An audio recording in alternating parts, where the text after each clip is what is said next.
Hello everybody and welcome to another video, and today I'm going to be looking at a band called Vintersea.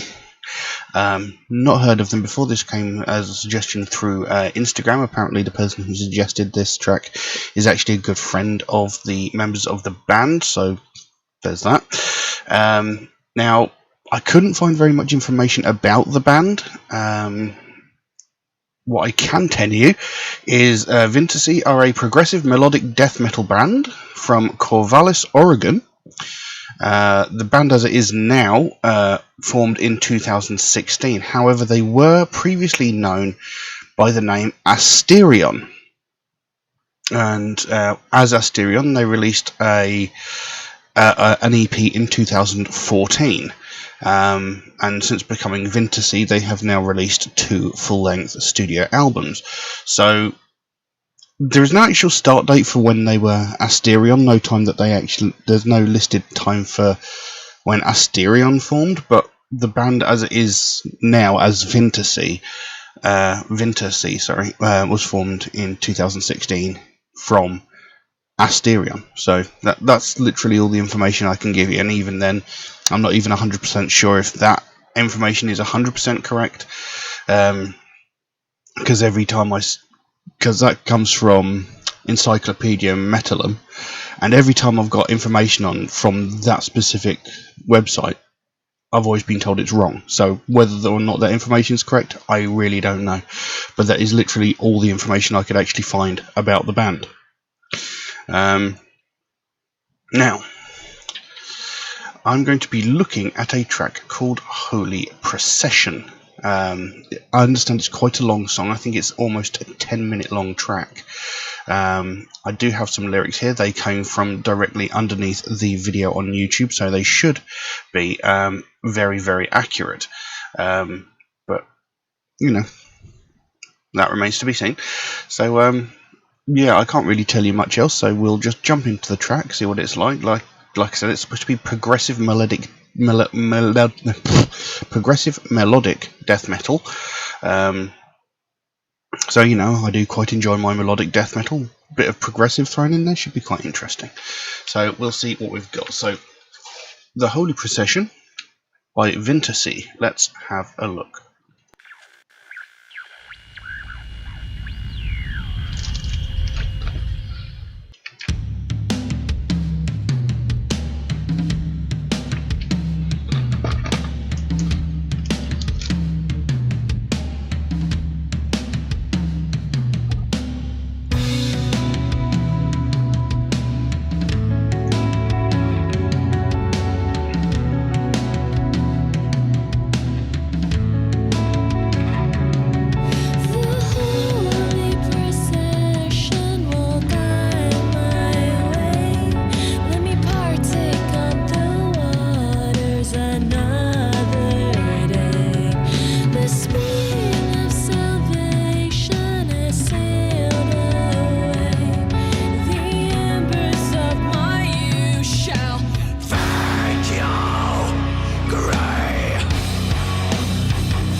Skin until I'm fallen. Lights go out in unison to break.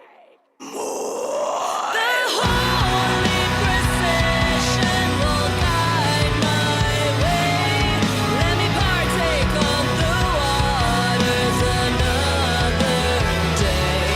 The spring of salvation has sailed away. The embers of my youth shall fade to the holy procession.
Right.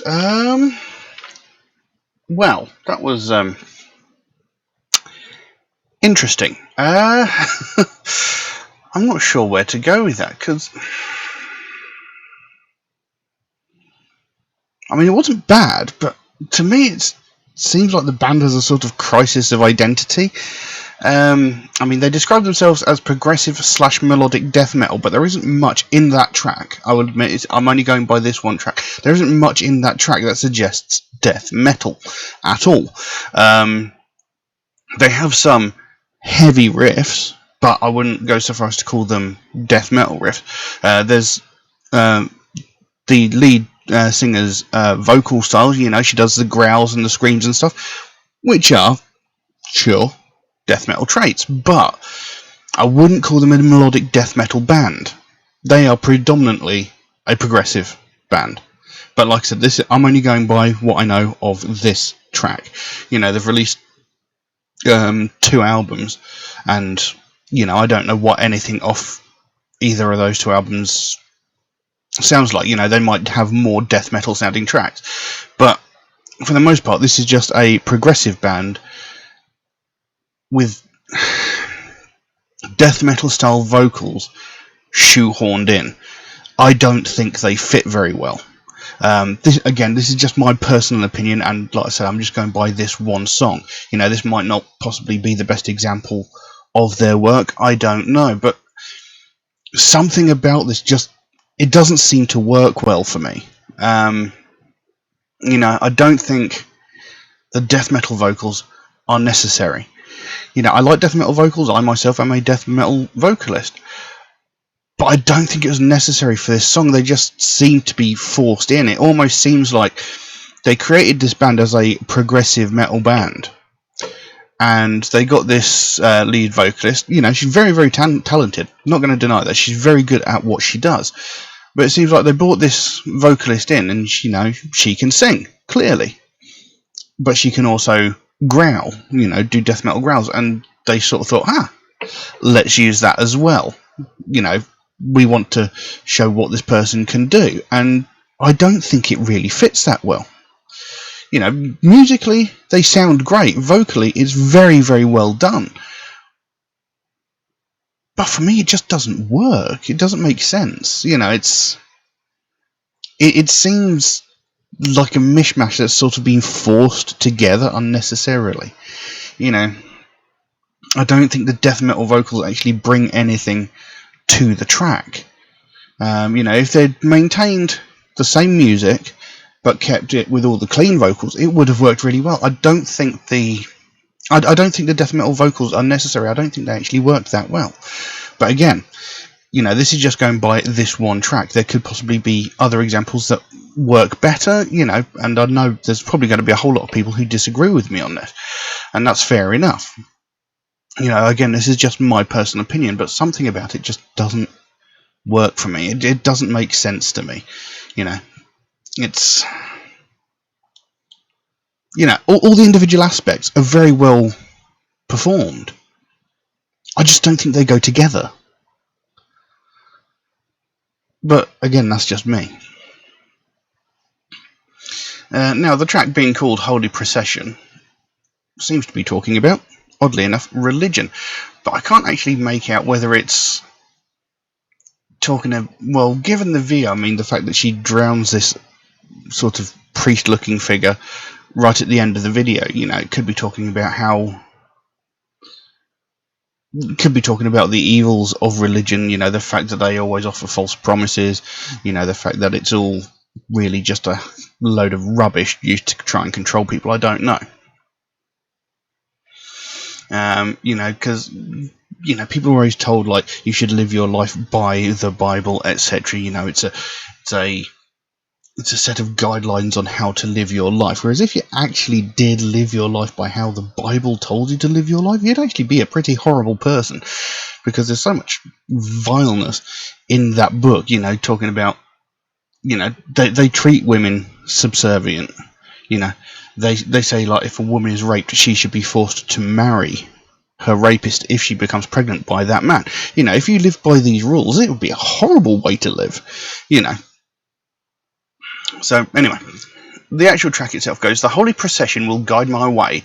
Let me partake on the waters another day. The spring of salvation has sailed away. The embers of my youth shall fade to grey. The roads we trudge to find us perishing, and as we walk on the plains of the open road, we're guided by the shadows to find the light. Self-sacrificial immolation to pay for every sin we make. That last line there, self-sacrificial immolation to pay for every sin we make. What? Setting yourself on fire to pay for every sin? Seems a bit extreme. And the liturgy unfolds its teeth over me. Let the mystery slip slowly under. When I sleep, I'll pray for retribution. Hold my hand and wait for this destruction. Follow me, erase your sin. Retribution, burning wilds, will cry thy name in silence. Follow me, erase your sin. Retribution, burning wilds, will cry thy name in silence. Some of these lyrics don't seem to make much sense to me either. Taken by neck and tongue, my flesh undone, chained and corrupted by the promise and the promised land. The eyes of my brethren breathing blood of our misfortune, and as we rise we're falling, our fates will manifest. Waken to the antidote of my slumber, shaken till the end of time. On everything that I once knew, waves collide beneath my skin until I'm fallen. Lights go out in unison to break my way. Holy procession will guide my way. Let me partake on the waters another day. The spring of salvation has sailed away. The embers of my youth shall fade to grey. And that piece is then repeated again. And then it goes, follow me, erase your sin. Retribution, burning wilds, will cry thy name in silence. And again, that bit is repeated. And that's the end of the track. So it's definitely talking about religion in a way, but some of the lines don't make much sense to me in the way that they're organised, and it's confusing. But I'm going by the video, I'm sort of taking it that it's talking about how bad religion really is, and the fact that they use it to control people, and they make all these false promises saying this is how you should live. If you don't live this way, you're evil, you're wrong, etc., etc. It's all a load of rubbish. But like I said, individually, all the aspects were well performed. Put together, I don't think it worked very well. But, they've released 2 albums, so they must be doing something right. There are obviously people out there that do enjoy the music. And I always say I won't completely judge a band just by one example of their music, because, like I said, I could possibly have been suggested an outlier of a track that's completely different to everything else they've ever done. The other stuff might be more death metal oriented. It might not be as there might not be as much sort of progressive elements in other parts of their music. I don't know, but like I said, to me it just sounds like a progressive band with a crisis of identity, because they've discovered that their lead vocalist can do death metal growls, and they've thought, let's shoehorn that in somewhere, make it a little bit different, which is fair enough. Kudos for trying something different, but I don't think it works personally. I don't think it's bad, but something about it just doesn't sit well with me. I'm not sure what it is. It just seems confused, like they're trying to do too much and not doing it very well, if that makes sense. The instrumentation, brilliantly performed. The vocals, brilliantly performed. Separately, they work very, very well. Together, not so much. But again, that's just my personal opinion. But, I don't really know what else I can say about that track, so I'm going to leave that as it is. Now, if anybody would like to suggest a track for me to react to, then please do so. By all means, you can drop a comment in the comment section below, or message me on my Facebook or my Instagram. Or you could even message me through my Patreon, where you could also help to support this channel, which would of course be a great help to me, since all of my videos get demonetized because I'm using other people's material in my videos. So I don't make anything from this channel, so it would be very helpful to me. There is an option in Patreon where you can get your suggestion jumped to the front of the queue should you so desire. There is a limit on how frequently you can do that, but the option is there if you would like your suggestion jumped to the front of the queue. Should you happen to suggest a track through a regular means such as Facebook, Instagram or YouTube comments, do know it could take me a while to get around to your suggestion, since I do get suggested so many tracks every single day that my list grows faster than I can record the videos. But I do write down every suggestion I get, so it'll get done eventually. It just might take me a while to get around to it. Also, Metalhead Reacts is a proud supporter of the Sophie Lancaster Foundation, a British-based charity whose main goal is to put an end to hate crimes.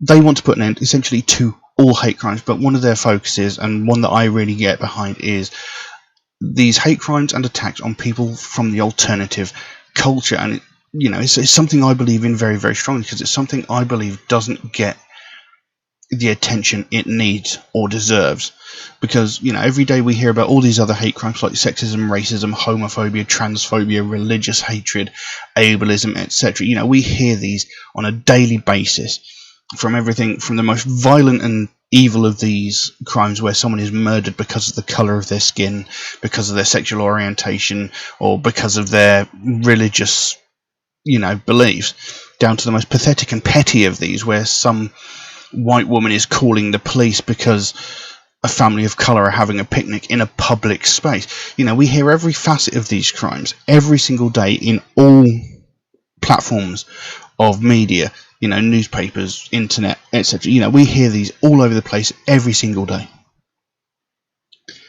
But we don't hear anything about these people that are getting violently attacked just purely because of their taste in music and taste in clothing. And this is, we're not talking about, simple little things like insults being shouted from across the street or getting shoulder rammed as you walk down the road. No, we're talking about real violent crimes where people are getting brutally attacked, violently beaten, to the point where people are getting hospitalized with broken limbs and sometimes even more life-threatening injuries just because of their taste in music. And something that's never made sense to me, completely baffles my mind, that people can get so violent over something so trivial. Why would you attack someone? Why would you violently beat someone because they have a different taste in music to you? It's never made sense to me. And this sort of thing, it's been going on for years, and it's a very real problem. I've had many friends be attacked because of their taste in music. I myself have been attacked on numerous occasions because of my taste in music. And it's insane, but it is a very real problem. It's been going on for years, and it's never been addressed. 13 years ago, Sophie Lancaster and her boyfriend Rob Maltby were violently attacked by a group of people, about 5 or 6 people, and they were both beaten so severely that they both ended up in comas. Now, Rob Maltby, he managed to survive. He was in a coma for around about a week, maybe a little bit longer, but he thankfully survived. Sophie Lancaster, on the other hand, was beaten so severely that she was in a coma for 13 days before she succumbed to her injuries and she died. This young woman was 20 years old and she was beaten to death because of her taste in music and, the clothing that she wore. And this happened 13 years ago. And when this happened, this was all over the news for a few weeks, few months. It was all over the news, and then inevitably it faded away, as everything does. But in the 13 years since that happened, we've not really heard anything. But I know for a fact that there have been several hundred, if not several thousand, similar attacks on people of the alternative community. But we've never heard a goddamn thing about it because no one's died. And that's unacceptable. We shouldn't have to wait for someone to lose their life before this subject gets spoken about.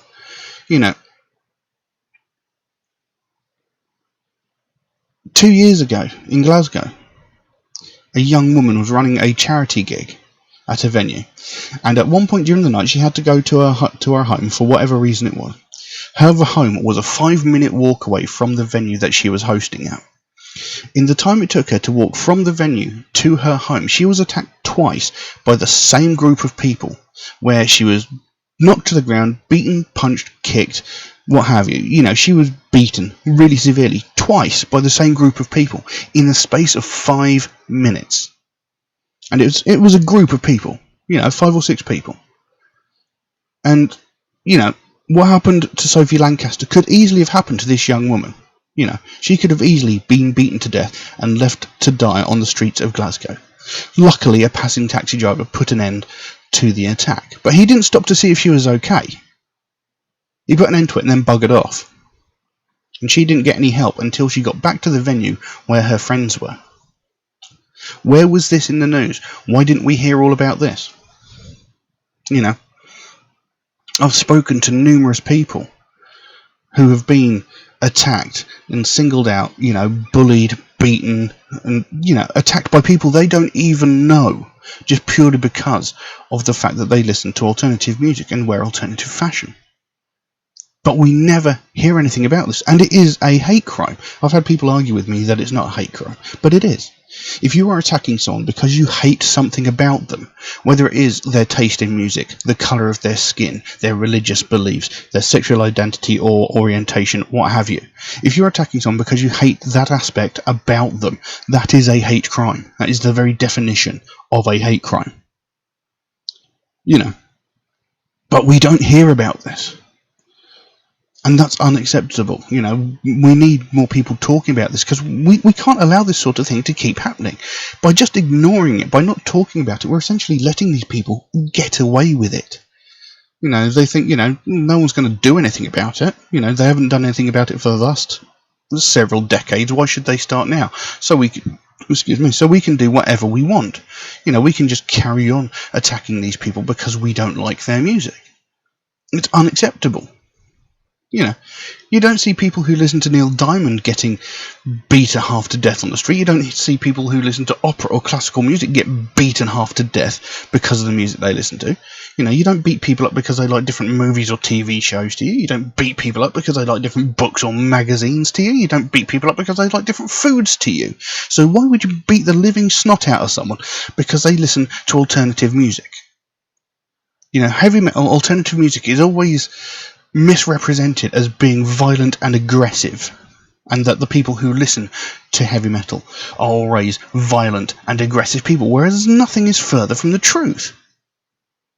How often in news and media do you hear anything about someone who listens to heavy metal music violently attacking someone? It's very, very rare. How many times do you see news reports about people who listen to hip-hop music committing crimes, doing violent acts? It's a lot more common. Now, I'm not trying to place any stereotypes here, but that's the fact of the matter. People from the alternative community are victimised, beaten, attacked, violently, and we're seen as the aggressors somehow. And that's not acceptable. Yet, as soon as a school gets shot up or, a cinema gets shot up, they always turn around and go, this guy listens to heavy metal music. But as soon as someone from the heavy metal community, someone from the alternative community, gets violently attacked and beaten almost half to death, not a word is said. We're used as an excuse as to why violence happens, but we're never actually highlighted when violence happens to us. And that's something that really needs to change. And this is what the Sophie Lancaster Foundation is all about. They want to bring more attention to the fact that this is happening. They want to bring more attention to the fact that these crimes are happening and people are just getting away with it. Nothing ever gets said. Several hundred, if not several thousand cases of people from the alternative community getting violently attacked just get ignored because no one cares. And that needs to change. The people who run the Sophie Lancaster Foundation, they lost their daughter. This young girl was beaten to death by a group of people just because of her taste in music. That's unacceptable. There is no excuse for it. And that sort of stuff should not happen. It should not be allowed to happen.